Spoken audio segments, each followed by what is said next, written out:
Hey there, this is Damien Foster and I'm going to share with you how you should leave voicemails on sales calls.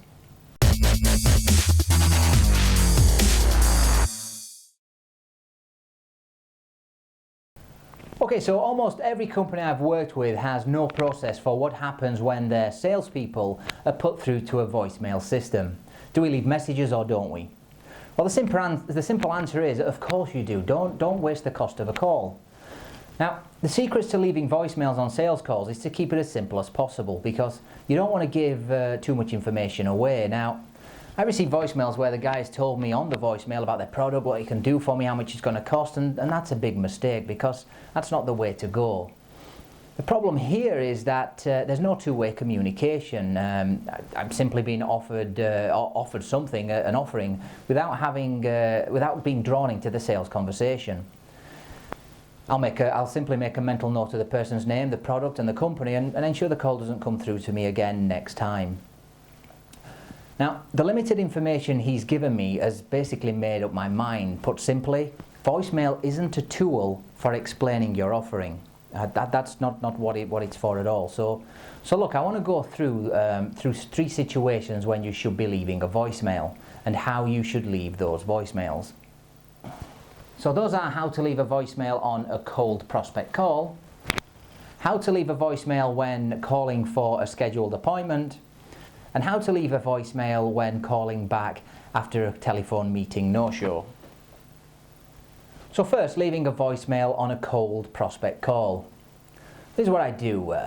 Hi Steve, this is Damien. Give me a call when you have 2 minutes, thanks. And that's all you need to do. Because this example means that you're giving very little information to your cold prospect. You're going to build a certain amount of curiosity and interest instead of building reasons not to call back. Keeping it simple like this is going to increase your callbacks. Once the cold prospect returns your call, then you can get into your sales script and start a two-way conversation. Up next, calling for a scheduled appointment. So here you've set up an appointment with a prospect, but when you call, they don't answer, and it's pretty frustrating, right? Well, here's what you need to say. So, hi Steve, this is Damien. It's currently 10 o'clock and I'm calling for the appointment we set when we emailed yesterday. Give me a call back as soon as you can on whatever your number is, and we can crack on with this call. Thanks very much. Again, you can notice something here, something that's getting quite common, and that's simplicity. I'm trying to keep it as simple as possible.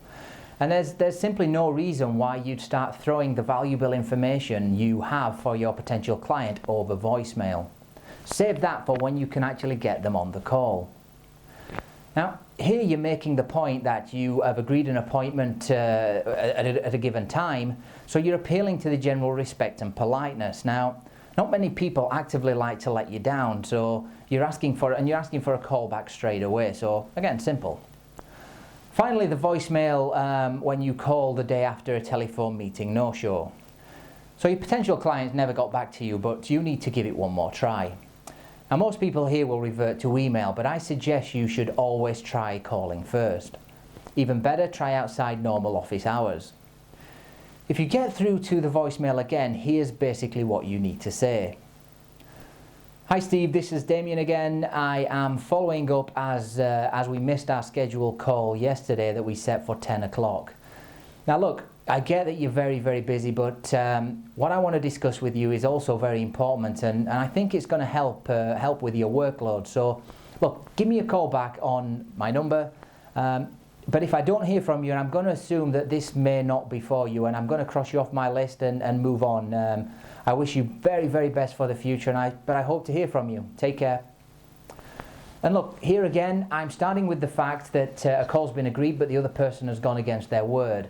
And then I'm moving on to show consideration that the other person is busy, but look, I've got something for that person that's going to help them with that, and I'm leaving their number if they're still interested.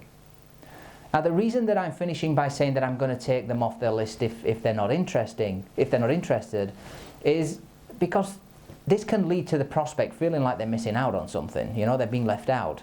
And you'd be surprised how many people will bite here and call you back. So look, to wrap things up, ultimately sales is a difficult job. Getting people on the phone is a difficult job. So to do it right, we really need to really need the prospective client to be on the call with us, having a two-way conversation. But this doesn't always happen, and this doesn't mean that you simply hang up when you're through to the voicemail. Instead, you need to start leaving voicemails. So, as we said, we keep it simple, and you'll start getting callbacks from prospective clients. So that wraps it up, and if you've got any other questions that you'd like me to answer, hit me up on Twitter at Damien W. Foster, or tweet me a question using the hashtag at AskDamien.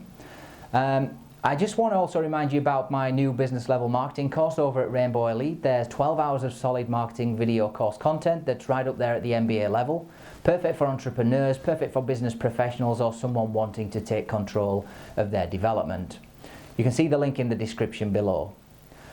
Don't forget to subscribe at the YouTube channel, and head over to iTunes to subscribe at the Rainbow Elite podcast. Thank you for listening, and all the very best for your day.